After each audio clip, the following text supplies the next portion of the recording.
F'konferenza tal-aħbarijiet li tellet mill Malta ingħatat spjega tal-ħidma li qed issir u dik li mistennija tissokta fil-ġimgħat li ġejjin bilhan li tkompli tisaħħaħ is-sistema distributorja tal-elettriku f'pajjiżna. Iċ-ċermen tal-Malta l-Inġinier Ryan Fava spjega kif il-kumpanija tikkollabora bisħieħ ma' Infrastructure Malta u Transport Malta fit-twettiq tal-pjan ta' ħidma aċċellerat fuq is-sistema tal-elettriku li skatta wara l-qtuħ tad-dawl li esperjenza pajjiżna kawża tal-mewġa ta' sħana f'Lulju li għadda b'investiment li laħħaq il-55 miljun euro.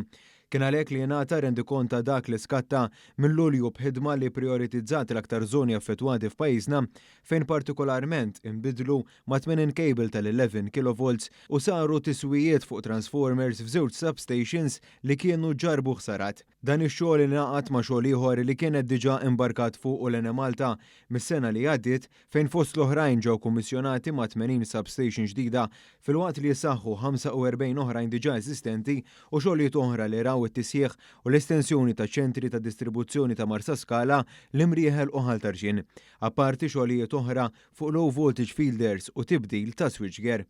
Intant fis-siċċur li ġejjin l Malta se tkun qed tintensifika l-ħidma tagħha b'rabta mal-pjan aċċellerat kif se tkun qed iżid ma' 70 km ta' cables taħt l-art tal-11 kV. B'hekk dawn se jkomplu joffru aktar reżiljenza u flessibilità fis-sistema distributorja. Din il-ħidma hija 4 darbit akbar minn dak li sar s'issa mill Malta fl-aħħar sentejn miġburin f'daqqa. l Malta ħabbret li qed taħdem ukoll fuq żewġ ċentri ta' distribuzzjoni ġodda fin-Naxxar u fis-Siġġiewi filwaqt li dawk eżistenti tal-Imsida u Pembroke se jissaħħu. Fil-fatt din il-ġimgħa stess l Malta ppubblikat sejħa l-offerti għal dan il-proġett fin-Naxxar. Intqal li sakemm jibda jaħdem dan iċ-ċentru se jkun hemm feeders li se jkunu qegħdin jissupplixxu lil madwar 10,000 residenza.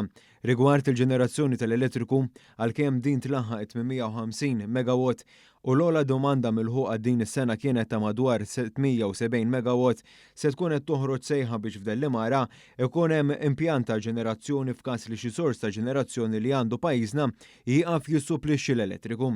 Din il-ħidma fuq il-pjan aċċellerat qed issir minn barra x-xogħol parallel b'rabta mat-tieni interconnector li se jgħaqqad lil pajjiżna ma' Ragusa u l-proġett ta' ħażna ta' enerġija f'batteriji.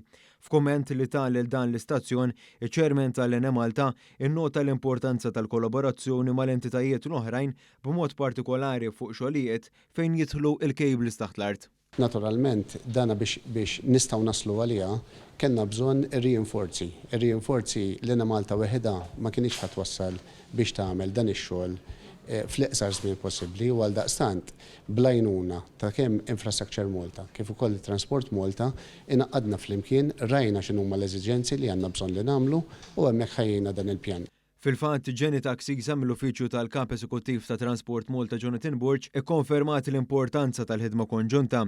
Istqarret kif lan ta' Transport Malta f'din il-ħidma u li tiffaċilita l-modija ta' traffiku b'mod partikolari f'każi ta' devjazzjonijiet.